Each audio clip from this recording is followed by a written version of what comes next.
Allez, c'est parti, petite vidéo aujourd'hui sur ma préparation des séries. Donc, on est J-8 des Wina Series de septembre 2024.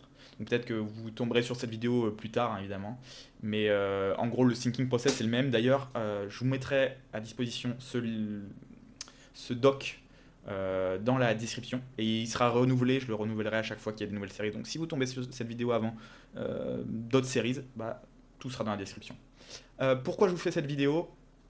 Je pense qu'on ne met pas assez d'importance dans notre préparation de séries. C'est un moment qui est très important. Le poker marche beaucoup par événements. Alors évidemment, il y a des tournois toute l'année, mais il y a des événements particuliers, que ce soit en live ou online. Et ça fait une grosse partie de notre ROI à la fin de l'année. Donc les gars, faut qu'on mette plus d'attention là-dessus, parce que ça va pas. Allez, bonne vidéo.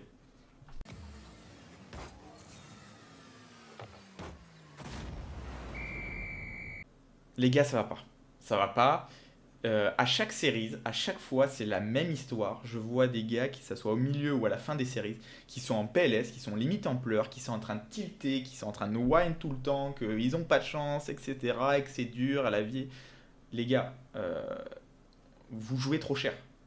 Vous préparez pas bien, vous jouez trop cher, vous êtes full stress et c'est normal, on comprend. Quand tu es à à la moitié de tes séries et que tu as broc 50% de ta roll, tu peux pas être bien. Quand tu vois ton compte sur Winamax là, qui descend, qui descend, qui descend, bah, tu peux pas être bien. Donc évidemment que quand tu arrives à 30 left ou 40 left et que tu dois prendre un play à variance et que tu te fais bad beat, bah t'es pas bien. Parce que tu étais en train de regarder les petits price pools là. Évidemment, ça peut pas marcher, ça peut pas marcher. Donc les gars, si vous voulez pas être en stress, que vous voulez pas burn out après les séries, parce que ça aussi je le vois, des gars qui finissent les séries et la dernière chose qu'ils ont envie de faire, à part quand ils ont perf évidemment, la dernière chose qu'ils ont envie de faire c'est de continuer le grind. Et ça, c'est pareil, c'est pas normal. Et en fait, il faudrait que, même si on fait une pause parce qu'on a beaucoup joué, l'impact financier devrait pas être aussi important, ça devrait pas autant nous affecter parce que c'est on y a mis trop d'émotions. Donc déjà, la première idée de la préparation, bah, c'est de savoir où on va, c'est de réduire le stress qui va arriver.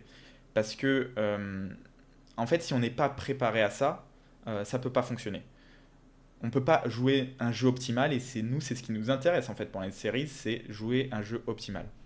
Que vous soyez pro, semi-pro ou même amateur, l'argent en poker, c'est notre outil de travail. C'est comme ça, c'est avec ça qu'on joue. Donc si on n'a plus d'argent ou que notre argent il diminue, mais c'est même pas qu'on n'en a plus, c'est si on en a beaucoup moins, si on divise par 4, ben, on peut plus jouer les mêmes sommes et du coup, même avec un ROI meilleur, ben, le résultat final n'est plus le même. Donc si à chaque série vous dépensez 80% de votre rôle et que vous êtes obligé de descendre de 6 average, bah, ça va pas marcher non plus, c'est pas possible. Donc, ce qu'il faut comprendre, c'est faut trouver un équilibre. Faut trouver un équilibre. euh, Comme je vous dis, que vous soyez pro, semi-pro ou amateur, c'est pareil. Donc, euh, même si la variance, même si pardon, la rentabilité de l'event est très importante, il faut le corréler à la variance. Je peux vous donner un exemple. Imagine que vous avez 10 000 € de roll. Si demain il y a un tournoi à 10 000 € et même s'il vous rapporte potentiellement 300% de ROI, bah, jamais vous le jouerez. Et ben là, c'est un peu pareil, mais dans une mesure qui est plus compliquée à comprendre pour un humain. Parce qu'on a l'impression que sur 150 tournois, 200 tournois, bah, on va les rentabiliser assez souvent, alors qu'en fait c'est pas le cas parce qu'on joue des averages qui sont vraiment très très gros et ce ROI potentiel il se fait plutôt sur 4 ans, 5 ans, même ça dépend sur des tournois comme les main events, c'est plutôt sur 10 ans que ça se fait en fait, voire peut-être plus même. Parce qu'il faut comprendre qu'on va jouer sur les main events peut-être 40 ou 50 occurrences de tournois. Sur l'année, si on fait toutes nos séries, ça fait quoi? Peut-être 200 occurrences. Donc sur 10 ans, on va en jouer 2000. 2000 sur des fields qui font 20 000 joueurs plus minimum. En fait, c'est dérisoire. Donc il faut se rendre compte de l'impact de la variance. Il est vraiment pas négligeable et du coup, c'est vraiment pas une raison pour jouer une trop grosse partie de notre rôle. L'idée aussi de la préparation, en fait, je l'avais un peu dit au début, c'est de savoir où on va, savoir qu'est-ce qu'on peut miser. Parce que si vous ouvrez votre lobby tous les soirs et que vous cliquez au pif, cliquez au pif, cliquez au pif, bah, vous pouvez faire une soirée à moins 800 et vous, pas vous en rendre compte. Et ça, pareil, c'est pas possible. Faut qu'on sache ce qu'on va miser pour, en fait, pour être euh, bien, pour être tranquille.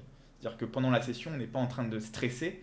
On sait que quoi qu'il arrive, même si on fait une session blanche, bah, ça changera rien. Demain, on pourra quand même grind à notre meilleur niveau, toujours prendre des spots. Donc, il faut vraiment qu'on sache ce qu'on fait.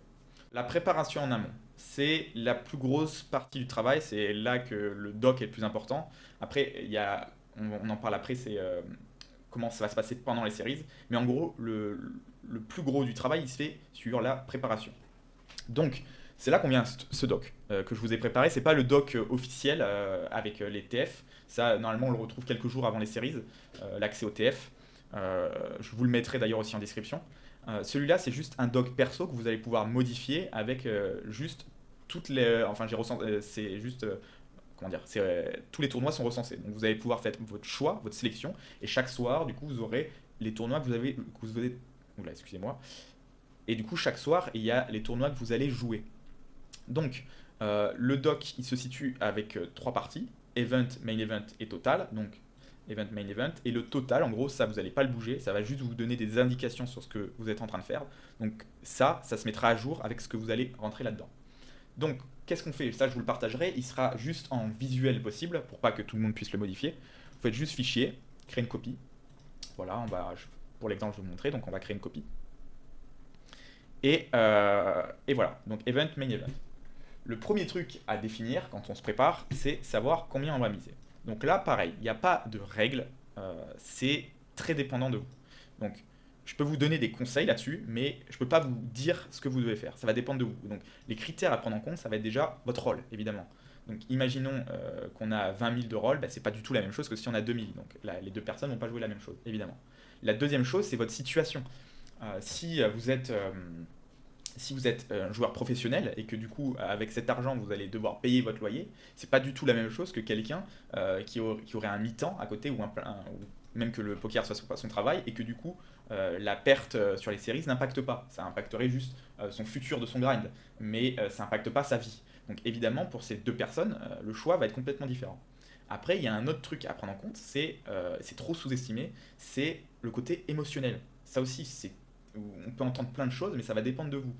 Il faut que vous soyez prêt et que vous soyez honnête avec vous-même, que ça c'est une question que vous devez réfléchir, c'est quelle partie de votre rôle vous êtes prêt à perdre. Et il y a des gens qui vont pouvoir être très agressifs et qui vont pas du tout être impactés en perdant 50% de leur rôle, et il y a des personnes, au bout de 20% de leur rôle, bah, ils vont être pas bien. Donc ça pareil, c'est très dépendant. Là je dirais que c'est vraiment la chose où il y a le moins de règles possibles. Donc ça c'est à vous de voir. Moi ce que je conseille en général, pour un joueur pro, semi-pro, ça va être entre 25 et 30%. 25, on va dire, et 33% maximum. Euh, Si vous avez, pareil, si vous avez vraiment une importance dans votre situation à payer quelque chose, donc vous avez une importance à ne pas perdre votre rôle, ça peut descendre, ça peut être 15%, c'est complètement possible. Si vous êtes quelqu'un qui devait grind les petits fils, etc., et que vous devez cash out souvent, et que vous êtes à plein temps dans le poker, franchement, 15%, ça s'entend complètement. Mais c'est dépendant de votre situation. Et à l'inverse, si vous avez un travail à côté, que vous avez une rentrée d'argent, montez jusqu'à 50% de la roll, si vous êtes OK avec le fait de perdre cette somme, évidemment. Euh, c'est pareil, c'est envisageable. Donc, pour l'exemple, ce qu'on va faire, c'est qu'on va partir sur quelqu'un qui serait semi-pro, qui aurait un mi-temps à côté, et donc qui aurait, on va dire, une gestion un peu agressive. Mais de toute façon, le calcul va être le même. Juste, il faut vous dire combien vous allez miser de votre rôle. Donc, pour l'exemple, on va prendre quelqu'un qui a 15 000 euros de rôle et qui jouerait 33% de sa rôle. Donc, avec une gestion quand même assez agressive. Donc, on va prendre 15 000 euros. Donc ça, on a notre rôle et on va définir du coup les 33%. Donc on fait x 0,33. Donc ce joueur, il est prêt à miser 4 950. Donc voilà, on a défini. Qu'est-ce qu'on va faire ensuite? On va sélectionner notre haut de buy-in. Donc comment on va définir notre haut de buy-in? Un truc que je me sers pour les series, on pourrait faire avec l'average buy-in que ça représente. Moi, ce que j'aime bien faire, c'est que je me dis que 25% de ce total, il va partir dans les main events. Donc pareil, ça aussi, on peut le modifier selon ce que vous voulez jouer, le nombre de tournois que vous voulez jouer. Si vous voulez en jouer peu et vous focus sur les main events, bah, évidemment que vous allouerez plus de ce pourcentage au main event. Mais si on joue tous les jours des séries, on va dire enfin presque tous les jours, bah, allouer à peu près 25% pour les main events, c'est, je trouve, un bon chiffre. Donc on va prendre 4950, donc on va arrondir à 5000, et on va diviser, donc on va faire fois 0,25. Donc on va dire qu'il va allouer pour le main event, pour les main events, 1250. Donc 1250, on va regarder un peu ce que ça fait. Donc on part du Giant. Moi je pense qu'il est important à jouer. Je sais qu'il y a des joueurs qui ont la flemme de le jouer. Moi je conseille que dans tous les cas, jouez-le. Je trouve qu'il est beaucoup trop rentable, même pour un 2€. Après évidemment, si vous jouez average 80 et que votre bad buy-in c'est les 20€, bah, peut-être qu'un 2€ ça n'a pas trop de sens et que le high five sera votre lot de buy-in, ou même le Colossus. Mais moi je conseille quand même mettre une petite table, lancer le KO au dernier moment, le Giant. Je pense que c'est vraiment rentable pour un 2€. Donc on va dire que on va mettre 15 boulettes, donc c'est à peu près une boulette, enfin une à deux boulettes par jour. Donc on va mettre 15. Je vais vous expliquer après pourquoi 15. Donc voilà. Faut se dire aussi que ça, c'est un chiffre qui est pessimiste. Évidemment que vous allez mettre 15 boulettes dans chacune. Ça veut juste dire qu'au-dessus de 15 boulettes, vous ne le lancez plus dans votre estimation du départ. J'ai oublié de préciser un truc. Évidemment, tout ce qu'on est en train de faire, c'est si ça se passe dans le scénario pessimiste. Imaginons que le deuxième jour, vous prenez un series, je vous le souhaite, bah, vous prenez 8K et que vous avez vous avez pris dans l'idée 3000 euros pour les series, bah, en prenant 8K, vous êtes complètement tranquille. Donc, ce que vous pouvez faire, si vous prenez des events, c'est réallouer une partie de votre win sur les séries. Donc, pareil, on peut prendre 8000 et se dire, bah, sur les 8000, je vais prendre 25% et je vais les réinvestir dans les séries. Donc, ça aussi, c'est évolutif, évidemment. Donc, les 15, c'est juste pour se dire, c'est notre maximum. Au-delà de ça, j'arrête. Et évidemment, vous n'allez pas en mettre 15 dans chacune. Il y en a que vous allez passer avant. Donc, imaginons que le Colossus, je le qualifie au bout de 4 boulettes, il me restera 11 boulettes. Et ces 11 boulettes, je vais les réinvestir dans des rebuy. Voilà. Donc, on va regarder, on va aller dans le total. Donc là, il est à 1155. Donc on avait défini que sur les 5000, c'était 1250, si je dis pas de bêtises. Donc 1250, il lui reste un petit peu. Donc pourquoi pas mettre, voilà, dans deux dimanches, on peut se dire qu'on va mettre 12 et se dire, bah, qu'est-ce que je vais faire, je vais mettre deux boulettes dans le 125. Chaque dimanche, le premier dimanche je mets une boulette, le deuxième dimanche je mets une deuxième boulette. Donc là on est à 1255, ça me paraît pas mal. Donc on a défini ce qu'on va mettre sur les main events. Le total, on est à un average de 21. Donc l'idée ça va être maintenant pour les main events d'arriver sur quelque chose qui vaut à peu près 21. Donc là c'est la grille complète des events.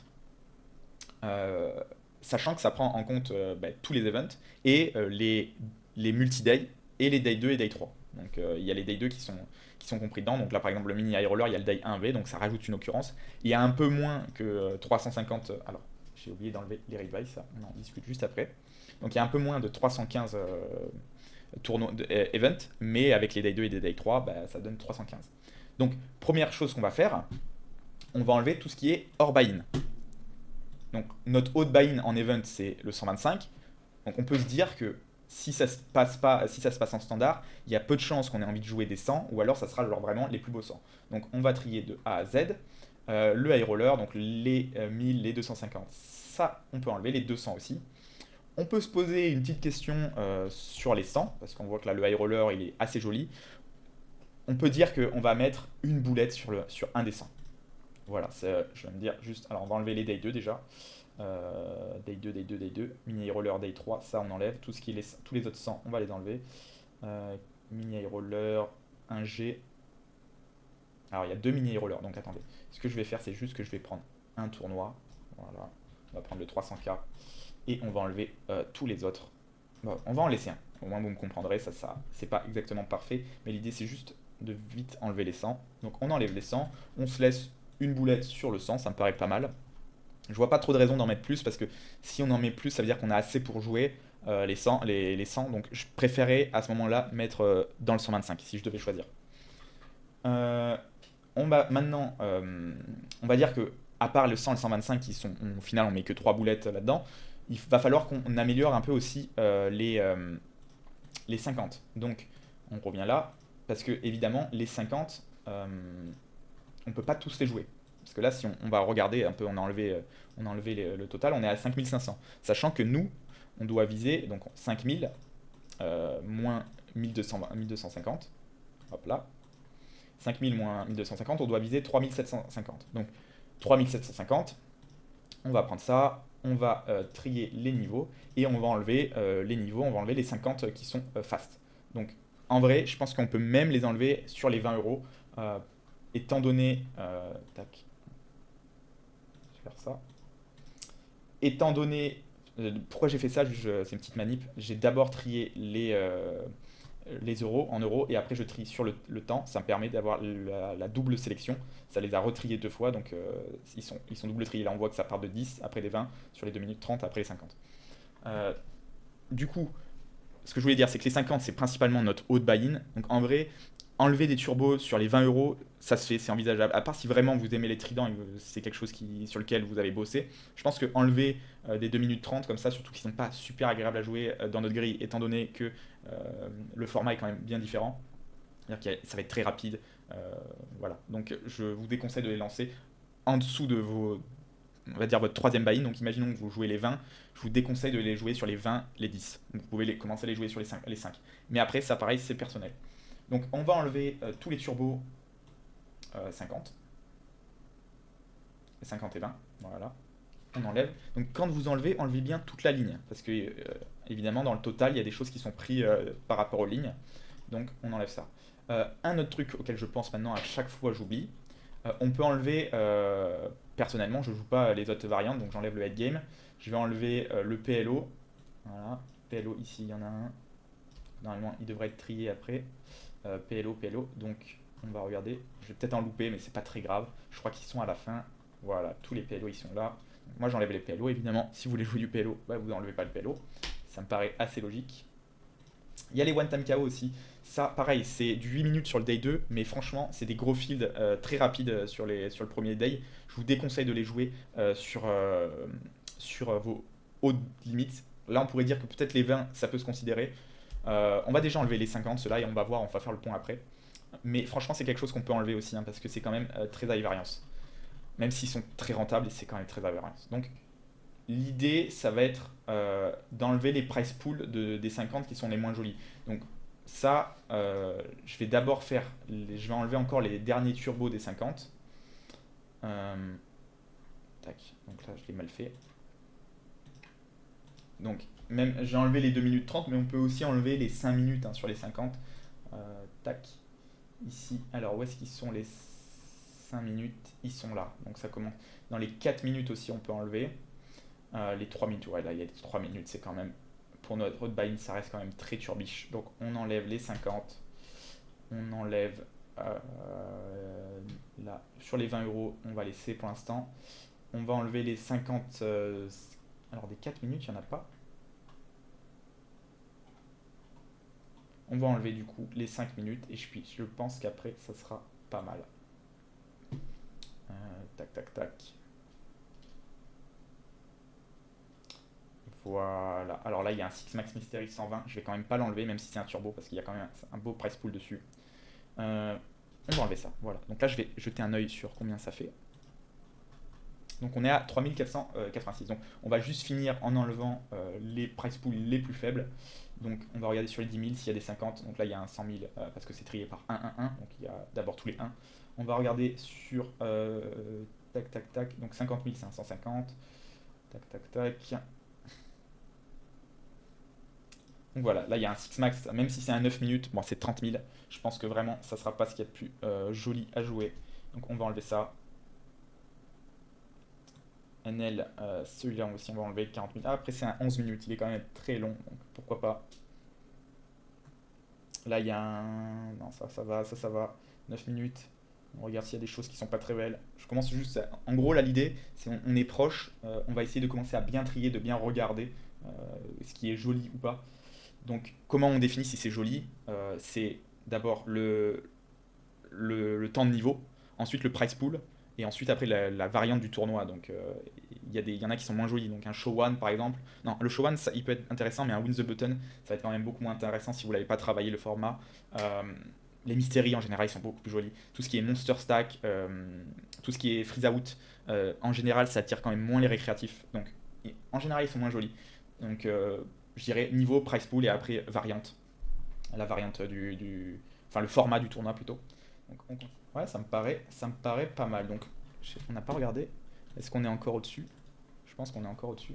3400. Hop, si, ça va, ça commence à être pas mal, en sachant qu'on vise 3700. Ça commence à être pas mal. Donc, ce qu'on va faire maintenant, c'est qu'on va mettre 5 re-entry pour chaque. Donc, 5, 5, 5, 5. Donc là, on est à 3800. Donc, 3800, on dépasse un peu. Si on veut enlever. Donc voilà, là, on va commencer à enlever peut-être des turbos. Euh, donc pareil, en gros, là, ça fait un peu, comment dire, très dur, très carré, mais l'idée c'est vraiment de se conditionner au début sur ce qu'on va faire. Donc évidemment, euh, si vous, le deuxième jour même vous faites une demi et que vous prenez 700 ou 800 euros, bah, vous pouvez commencer à lancer des petits 10 euros un peu plus turbo, des petits 20 euros un peu plus turbo. Mais l'idée c'est juste de faire attention à ce qu'on prévoit au début. Donc, bon voilà, du coup j'ai terminé. Ce que j'ai fait, c'est que j'ai enlevé encore des petits 50, j'en ai enlevé deux. Et j'ai enlevé aussi tous les tridents, parce que moi j'aime pas ça les tridents, globalement. Après à vous de voir, j'ai laissé le 100 air roller, je me posais la question de est-ce qu'on l'enlève. Mais étant donné que c'est vraiment un très beau tournoi, je pense que quand même on peut le rajouter. Je dirais que même si vous êtes à peu près là-dessus, hein, peut-être que c'est sur cela qu'il faut shotter aussi, en plus du main event. Faire une ou deux boulettes sur le 100, ça doit être pas mal. Euh, du coup, voilà, ce que j'ai fait aussi, que je vous ai pas dit, donc, c'est j'ai rajouté donc les re-entry. Ça, pareil, je pars dans l'idée d'en faire 5. On pourrait même en mettre un peu plus, donc là on n'a pas dépassé encore, on a prévu 3700, donc on va en mettre un peu plus sur les buy-in en dessous. Donc voilà, je vais en mettre 8 et je vais en mettre, du coup ça fait 8, un truc comme ça, et on va mettre, voilà, on n'a pas non plus à 20 euros près. Donc voilà, je suis arrivé là-dessus, donc j'ai mis mes re-entry. Pareil, ça peut sembler assez peu en soi, de mettre par exemple que 5 re-entry sur les 50 ou mettre 8 re-entry sur les 20, mais en général, ça fait de base un peu moins d'une re-entry par jour. Donc en vrai, avec ce qu'on a à jouer, en général, il y a peu de tournants, on a envie de mettre des re-entry, il faut vraiment les mettre sur les plus belles. Et aussi, ce qu'il faut se dire, c'est que la plupart du temps, vous allez passer des tournois sur les 4 events, vous allez en passer bien avant. Donc 15, ça me paraît quand même un chiffre assez haut. En général, on passe entre quoi entre 5 et 12 en général, les events. Bon, évidemment, ça peut aller plus que ça. Moi, j'ai déjà mis 25 boulettes dans un event. Mais en général, si vraiment on joue bien, qu'on fait attention, qu'on les lance en début de tournoi aux horaires jolis, ça passe en dessous de 15 ans en général. Donc voilà. Et il faut se dire que du coup, à chaque fois que vous allez les passer avant, c'est des re-entries qui iront là-dedans. Du coup, pendant les séries, ce que vous allez faire, ça, pareil, vous n'êtes pas obligé, mais moi, c'est vraiment un truc que j'aime bien faire pour avoir un suivi. Euh, Ce que je vais faire, c'est qu'à chaque fois, tous les soirs, je vais. Wina, il propose ça. Option, vous allez dans statistiques, vous avez votre résumé de ce que vous avez joué. Donc, je mets mon nombre d'entries. Donc, imaginons que là, j'en ai joué deux. Ici, j'en ai joué une. Une. Voilà, on va faire vraiment pour l'exemple une. Ici, je vais en mettre deux. Qu'est-ce que je peux. Là, on va en mettre trois, etc. Donc je vais le faire juste pour la première la journée, pour le premier dimanche. Donc une. Voilà, j'ai tout joué. Euh, Vous mettez à chaque fois votre gain brut. Donc évidemment, si c'est un day 2, ça attendra le lendemain. L'idée de toute façon, c'est de faire petit à petit pour qu'à la fin des séries, vous n'ayez pas à tout refaire les comptes. Si vous avez envie, évidemment, si vous n'êtes pas professionnel ou juste amateur et que vous en fichez, rien que d'avoir fait la préparation, c'est déjà super, hein. Vraiment, si c'est pas votre métier, dites-vous que vraiment, même en vrai, même rien que faire la préparation, je pense que c'est le plus important. C'est plutôt, on va dire, un côté personnel de savoir qu'est-ce qu'on a dépensé, de savoir où on se situe, comme je vous disais au début.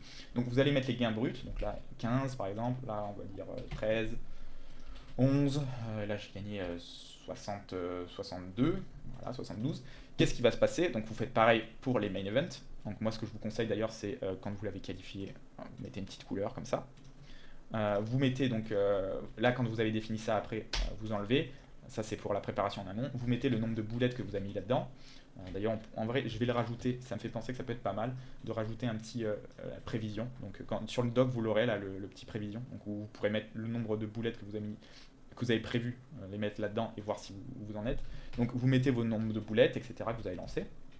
Et donc ça va s'afficher sur le total. Donc là je vois qu'il y a un petit oubli aussi que je vais rajouter après. Euh, Ça vous donne automatiquement votre volume, donc le nombre d'events que vous avez lancé dans la soirée, votre average, votre net total. Et ça le fait aussi pour event, main event. Donc ça vous permet d'avoir un petit suivi, de savoir où vous en êtes. Ok. Ben voilà, je crois que j'ai fait le tour. Donc, comme je vous l'ai dit, vraiment, mettez-y de l'attention, les gars. Je veux pas avoir de gars dans le vocal qui soit là en train de se plaindre qu'il a broc 50% de sa rôle et qu'il a envie de se tuer et d'arrêter le poker. Ça, c'est pas possible. Donc, préparez-vous, au moins, faites le travail en amont de savoir qu'est-ce que vous allez jouer, de vous y tenir, et vous allez voir que vraiment, ça fait une différence incroyable et qu'à la fin, vous reviendrez plus en arrière. À chaque event, vous allez préparer ça. Parce que en fait, c'est une délivrance de savoir ce qu'on va faire. Ça enlève une dose de stress qui est colossale et le jeu devient beaucoup plus agréable, et surtout pendant ces séries. Voilà. Bah, j'espère que ça vous a plu. Je vais essayer du coup de sortir des petites vidéos là avant la série, avant les séries et du coup de faire du live gameplay pendant les séries. J'espère que ça vous plaira et j'espère que je m'y tiendrai évidemment.